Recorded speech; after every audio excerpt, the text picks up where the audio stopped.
I'm driving down the street and I just got out of the water, I was kite surfing, and I checked my messages, and I get these messages from people all over the world all the time, and all of a sudden I just said, why are they there, and why is other people there? Why are people in different spots on their lean journey? Started thinking about that. So, welcome, good morning everyone. Got a lot of great people here. And we're very fortunate to have people. I'll let you turn that down a little. Look at all the countries represented here. Think about the effort that's gone into everyone coming here. This is pretty amazing, right? People from all over the world have got on planes, spent money, time away from their company to come here and learn. So with all this effort, you would think we have to make a big impact. Would you agree? I mean, this is not a little impact, a big impact. And I'm going to tell you, it's not big enough to impact your company. It is not, okay? You have to think way beyond that. So who's in this room? Some of the top leaders in the world, without a doubt. You know, we've got some pretty incredible people here. I know most of you. And the concept of this talk is 1-3-30. It's kind of a weird talk, isn't it? Kind of a weird concept. So here's what I was thinking. There are some people that when they learn about lean, they just, boom, it's it. Ryan would be a good example, right? You watched the videos, you said, that's it. I went to Japan, I saw what Lexus was doing, I said, that's it. It's not even negotiable. There is no way in the world that I'm not going to do this at the highest level. In this room, there are some ones. You're not better than anyone else. There's nothing to do with that. I'm going to explain. And then there are the threes. Those people hear it. Interesting. Let me hear a little more. A little more. I think I'm going to do this. And then there are the 30s. Well, you know, God, it's good, but I got this over here, and I'm distracted over here, and I got this product development over here, and gosh, you know, I've got to deal with this at home, and yeah, it's good, but I'm not like, wham, into the deep end. Who are these people? Why? That's the question I'm trying to answer. Who are these people? The 1s, 3s, and 30s. So I thought about who are the ones. I don't know if I'm right on any of this. I'm just telling you what I'm thinking. I'm just musing out loud. So this is Aiden. He runs the biggest construction company in Kazakhstan. 8,000 employees. 9 years ago, he invited me to come to Kazakhstan to speak to his executive team. And for 8 hours, I stood on a stage like this with 100 top leaders from the company, and I spoke. And I came up on stage afterwards, and he goes, he looked out at his 100 people and says, we're going to do this. Period. We're going to do this. Why? Why did Aiden do this? He has 8,000 employees. Never! Who's going to take and move a company with 8,000? You know, think about the logistics. Think about the systems, the processes, everything that's involved in his company. We are dealing with nothing. Collectively in this room, we are dealing with nothing compared to what he's dealing with. And he says, we're doing it. Why? What kind of a man is that? Okay? So, I started thinking out loud. He's fearless. He embraces change. He's a life learner. He's skilled. Lots of deep life experiences, and he has mentors. Those were the 6 characteristics that I thought I had that were unequivocal, and that many of you in this room have. Alex Ramirez would be one. Ryan would be another one. There are many more in this room. Fearless. Hey, change is good. It's not like a pain in the back, but it's good. life learner, always reading. So I originally put up here educated, you know, I went to school. But it's not that, because it's not, I was a poor student in school. It's not about, if you're reading, are you, why, Jack said, well, I don't really read, but I'm constantly watching YouTube videos, constantly trying to figure out how to do stuff. Not stupid YouTube videos, but videos that are developing him and making him think. So life learner and skill. This is an interesting point right here. I've noticed that the people who struggle with this, who are in the 3 or the 30, do not have the skill to actually take a screw gun and put a screw in, cut a board, put a wire together, do some electrical, do some plumbing. They don't have basic skills. And so they're fear. They're afraid of doing this. They don't know how to do it. So it's difficult. And lean is so much about action and about gemba and about doing work. So they lack the skills. And a lot of these people are not really well traveled. You know, they haven't traveled a lot. They haven't been exposed to a lot of people. The best example I can give you of that is we just went to Kazakhstan with 6 top leaders from Japan. And they didn't, some of them had not traveled a lot. And these people were top leaders. I told you, the biggest bridge builders, incredible people. And they said to me, our lives are changed. We had no idea in this part of the world what was going on. We had no idea. And their whole mind just opened up. And they're changed people. They literally wrote, we are changed people. This experience, going around the world, seeing what's going on, it's very, very important. I told you what we do at our company. I mean, Lucas has been all over the world. I've taken him everywhere. I've taken many of my people all over the world to expose them, to develop them. And then mentors, very big. Aiden has mentors. Everyone's driving him and pushing him. Iron Man and this. He's always being mentored by people who are above him that are just pushing him and just saying, it's not enough. These characteristics. And you say, but why does that matter, Paul? I'll explain. So, you know, fearless, embracing change, you know. I did a little funny thing so you can remember it. Reading all the time, some skill, deep experiences, and mentors, okay?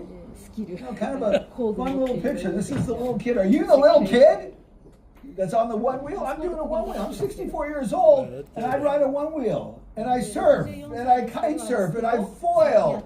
I always pushing the envelope. Always pushing the envelope, but not to the point of endangering myself. I'm careful about that, so I'm careful.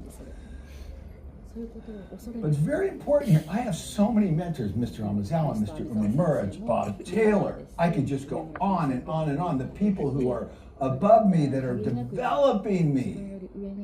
This gives me the courage, and I'm fearless. But then we have the 3s. They have some fear. You know, they're afraid. You know, okay with change. They don't love change. They're okay with change. Some education. They've read a book a year maybe. Maybe a book every 5 years they're reading.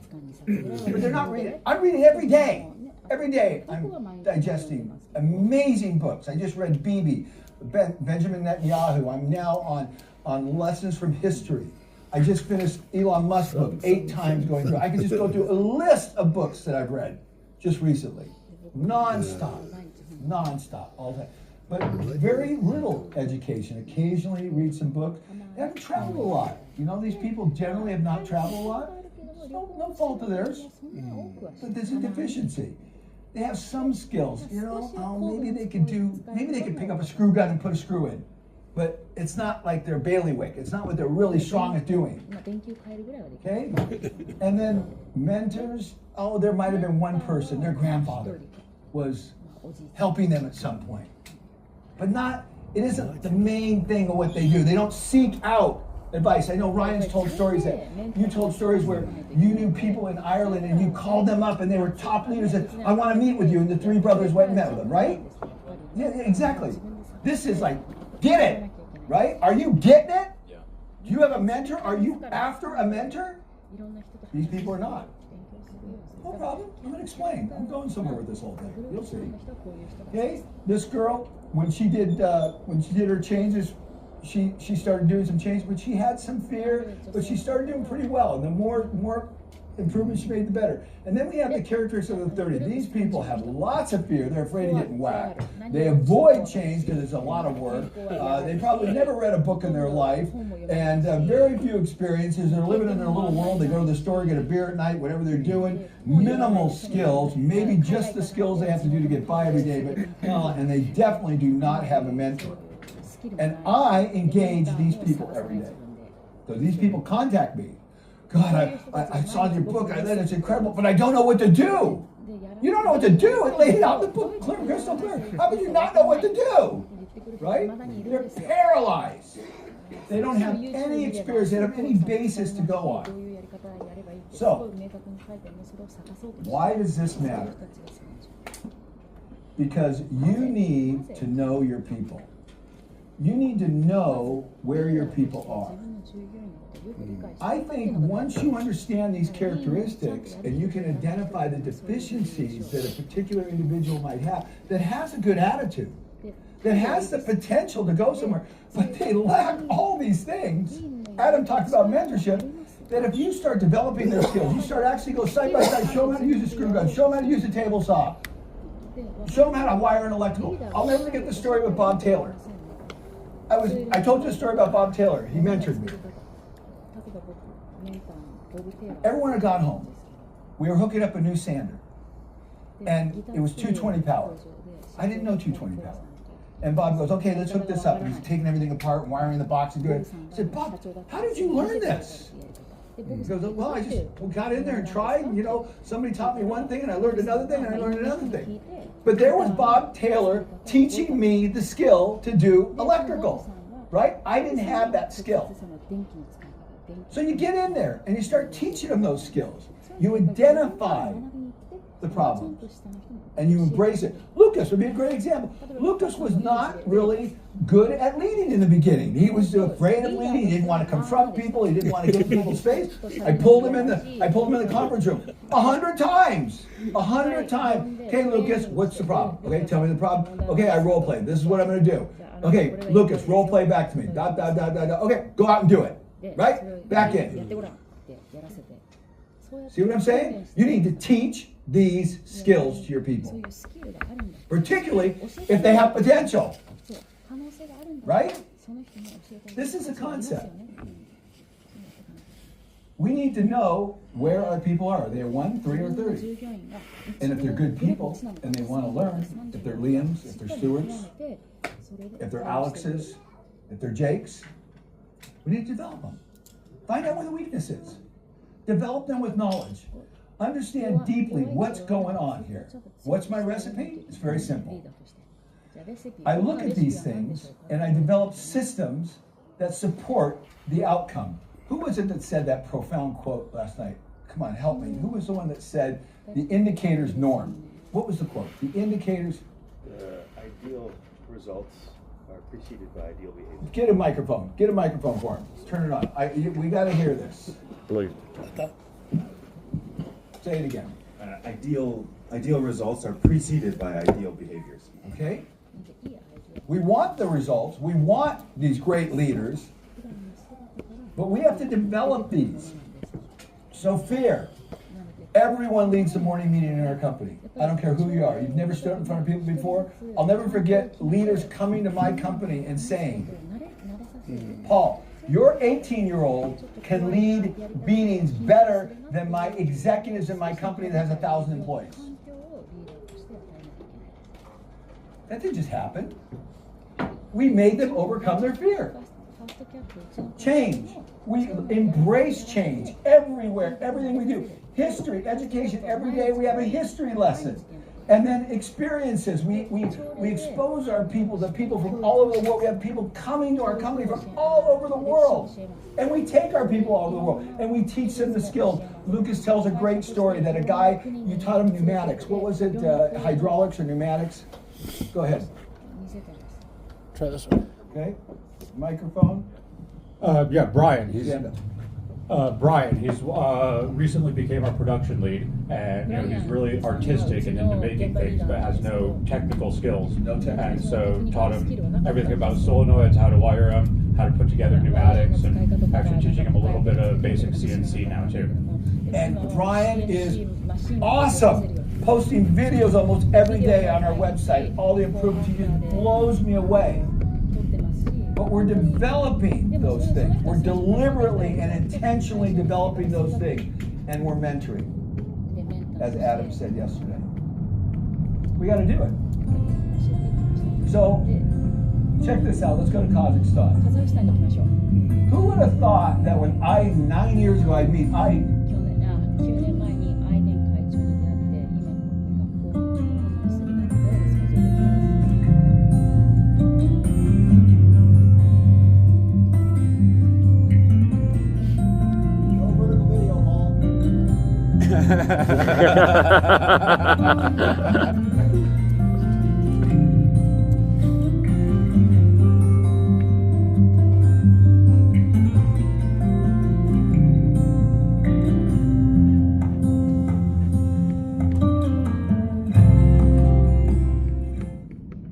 These are the schools in Kazakhstan. これがカザフスタンの学校です。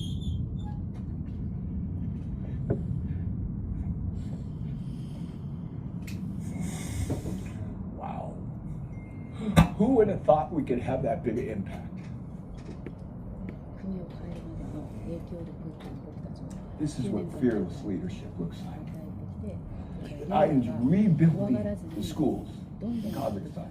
37,000 students. He's built schools for 37,000 students based on what he's seen in Japan. Do you understand the impact we can have? We gotta get this right. We gotta see the deficits in our people, help and develop them, mentor them. We need to go way beyond the walls of our companies. We need to change our culture and our society and our countries. Mommy Hog said it. I'm trying to tie it all together. Are you Team Australia? Team New Zealand? Someone here said they're asking schools to come. That's the starting point of the tours. No excuses anymore. You were invited here to make a difference in the world. Let's do it. Okay? Thank you.